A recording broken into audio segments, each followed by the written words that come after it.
Hello guys, இன்றைக்கி இந்த வீடியோவில் என்ன பார்க்க போகிறோம் அப்படின்னு பார்த்தீங்கன்னா, திருவண்ணாமலை மாவட்டத்திலிருந்து ஒரு 50 கிலோமீட்டர் தொலைவில் இருக்க திருமலை அப்படின்ற ஒரு மலையில் இருக்க சமண கோயிலை பற்றி தான் இந்த வீடியோவில் பார்க்க போகிறோம். குறிப்பாக இது சமணர்களையும் சோழர்களையும் தொடர்புபடுத்தக்கூடியதாக இருக்குது. அதை பற்றி விரிவாக நம்ம இந்த வீடியோவில் பார்க்கலாம். நம்ம சேனல் நீங்கள் புதுசாக இருந்தீங்க அப்படின்னா மறக்காமல் சப்ஸ்கிரைப் பட்டனை கிளிக் பண்ணிங்க. வாங்க வீடியோக்குள்ளே போகலாம்.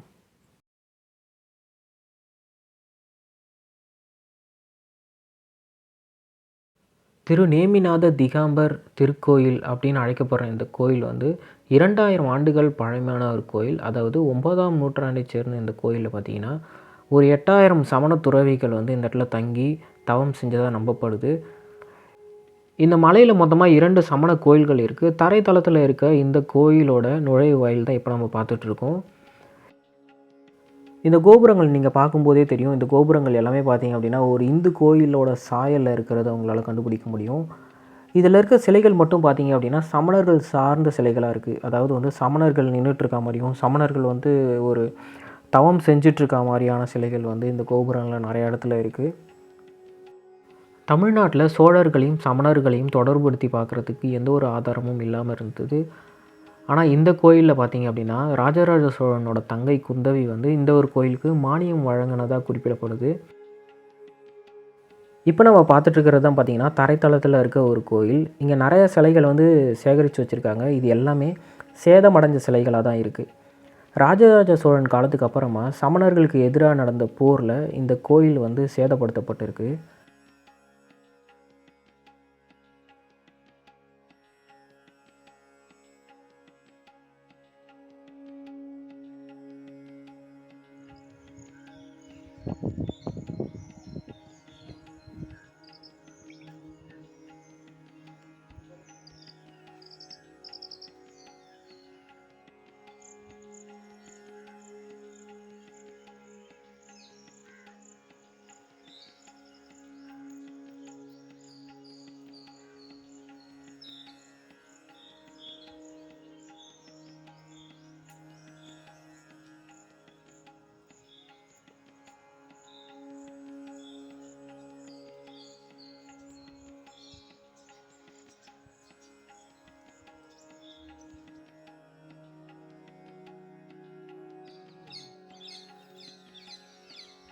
இப்போ நம்ம பார்த்துட்டு இருக்க கோயில் தான் பார்த்திங்கன்னா தரைத்தளத்துக்கு மேலே அமைஞ்சிருக்க இன்னொரு சமண கோயில்.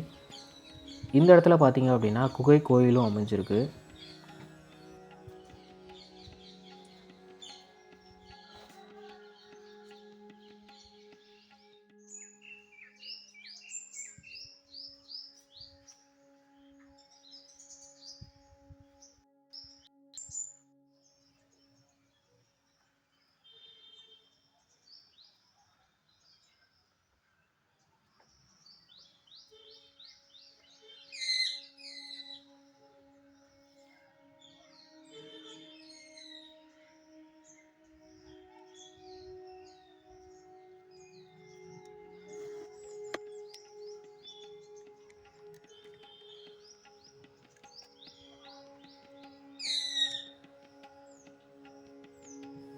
இங்கே இருக்க குகைகளே பார்த்திங்க அப்படின்னா நிறைய கோயில்கள் இருக்குது.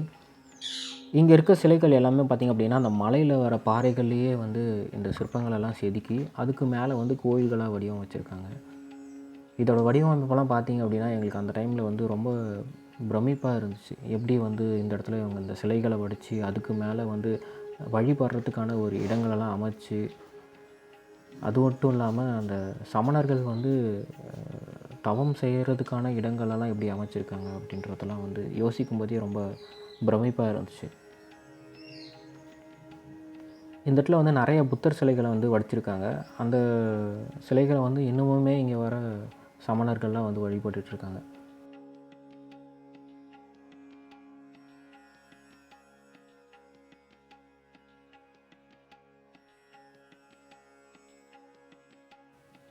இந்த குகையை பார்த்திங்க அப்படின்னா நிறையா உட்கார்றதுக்கான மேடைகள்லாம் அமைச்சிருக்காங்க.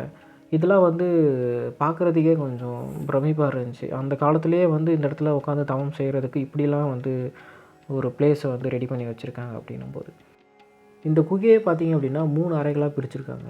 இந்த அறைகள் எல்லாத்துலேயுமே பார்த்திங்க அப்படின்னா நிறைய சிற்பங்கள்லாம் வடிச்சிருந்ததுக்கான அடையாளம் இருக்குது. அந்த சிலைகள் எல்லாமே சேதப்பட்டு அந்த அறைகள்லேயுமே இருக்குது. அந்த புத்தருடைய பின்பக்கம் இருக்கிற மரங்கள்லாம் இருக்குது. பட் ஆனால் புத்தரோட சிலைகள்லாம் இந்த இடத்துல இல்லை. இந்த குகைகளில் இருக்க சுவர்கள் எல்லாத்துலேயுமே பார்த்திங்க அப்படின்னா இந்த ஓவியங்கள்லாம் வரைஞ்சிருக்காங்க. இந்த ஓவியங்கள் எல்லாமே பார்த்திங்கன்னா 15ஆம் நூற்றாண்டுலேருந்து 17ஆம் நூற்றாண்டுக்குள்ளே சேர்க்கப்பட்டிருக்கலாம் அப்படின்னு வந்து கருதப்படுது. இந்த ஓவியங்கள் எல்லாமே பார்த்திங்க அப்படின்னா ரொம்ப தத்ரூபமாக இருக்குது. இது வந்து ஹிந்து கோயிலில் இருக்க நிறைய கடவுளோட உருவங்கள்லாம் தீட்டப்பட்டிருக்கிறது வந்து உணர முடியுது. இது என்னென்னு பார்த்திங்கன்னா சிவனோட உருவங்கள்லாம் எனக்கு பார்த்த மாதிரி எனக்கு தோணுது. இங்கே ஒரு சில ஓவியங்கள்லாம் பார்த்திங்கன்னா ரொம்ப தத்ரூபமாகவே இருக்குது. அது எல்லாமே ரொம்ப சேதப்பட்டுமே இருக்குது.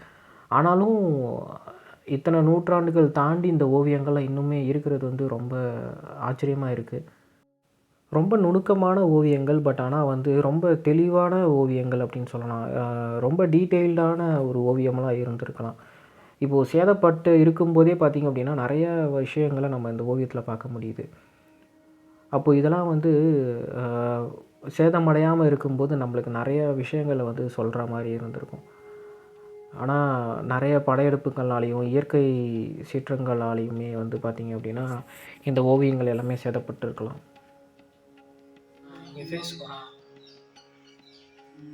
எவ்வளோ கிளியராக கண்ணு மனசு வச்சு நான் அந்த மாதிரி இங்கே ஒரு சிவனா நெத்தியில் கண்ணு இருக்குது.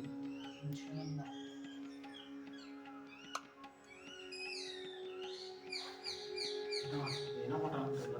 நான் நோண்டி வச்சுக்கலாம், இதெல்லாம் உடச்சி வச்சு பூச்சி வச்சுக்கலாம்.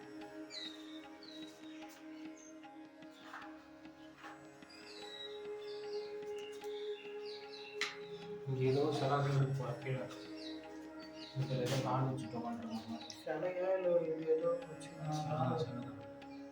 இங்கே வந்து புத்தர் சிலை இருந்துருக்கூட இந்த மரம் மரம்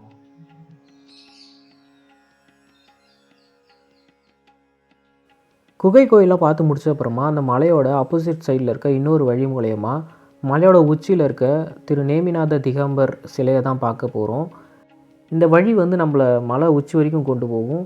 இதுக்கு முன்னாடி பார்த்த 2 கோயிலுமே பார்த்திங்கன்னா மலையோட பாதி வரைக்கும் இருக்கும். அதுக்கு மேலே இருக்க 2 கோயிலுக்கு போகணும் அப்படின்னா நீங்கள் இந்த வழியாக தான் போய் ஆகணும். ஒரு 10 நிமிஷம் மலை ஏறி வந்ததுக்கப்புறமா இந்த ஒரு பர்டிகுலர் ஸ்பாட்டில் தீர்த்தங்கரர் நேமிநாதரோட சிலை வந்து வடிச்சிருக்காங்க. இது பார்த்திங்கன்னா ஒரு 16 அடி சிற்பம். இந்த ஒரு சிற்பம் தான் தமிழ்நாட்டிலே மிக உயரமான சமண சிற்பமாக இருக்குது. நாங்கள் போன அன்றைக்கி அந்த சிலைக்கு வந்து பராமரிப்பு வேலைகள்லாம் நடந்துகிட்டு இருந்தது அந்த இடத்துல. அதனால் அந்த சிலையெல்லாம் வந்து மூடி வச்சுருந்தாங்க. இப்போ நீங்கள் பார்த்தீங்கனாலே தெரியும், நம்ம இதுக்கு முன்னாடி பார்த்த கோயில்கள் எல்லாமே நம்மளால் பார்க்க முடியும் மேலே இருந்து. தீர்த்தங்கரர் நேமிநாதர் சிலை இருக்கிற இடத்துலேருந்து கொஞ்சம் தூரம் மலை ஏறி வந்தோம் அப்படின்னா மலையோட உச்சிக்கு வந்துடலாம். இந்த இடத்துல ஒரு சின்னதாக ஒரு கோயிலும் இருக்குது.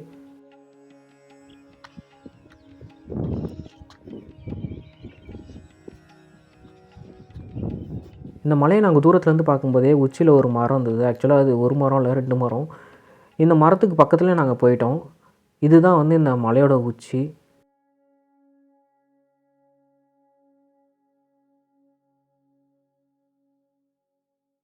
இந்த மலையில் பார்த்திங்கன்னா சமணர்களுடைய 4 பெரிய மகான்களோட காலடி தடங்களை வந்து வடிச்சிருக்காங்க. உச்சியில் பார்த்திங்கன்னா இந்த 2 காலடி தடங்கள் வந்து பதியப்பட்டிருக்கு. அது மட்டும் இல்லாமல் இந்த இடத்துல ஒரு கல்வெட்டுமே வடிச்சிருக்காங்க. புத்தர் பற்றி சில விஷயம் நம்மளுக்கு தெரிஞ்சிருந்தாலும் சமண கோயிலோட முதல் விசிட் வந்து எனக்கு ரொம்ப மன நிறைவாகவே இருந்துச்சு. அந்த மன நிறைவோடு நாங்கள் மலையிலேருந்து கீழே இறங்கணும். இந்த வீடியோ பற்றி உங்களுக்கு ஏதாவது கருத்து இருந்துச்சு அப்படின்னா மறக்காமல் கமெண்ட் செக்ஷனில் தெரியப்படுத்துங்க. இதுபோல் வீடியோஸ்க்கு நம்ம சேனலை மறக்காமல் சப்போர்ட் பண்ணுங்கள்.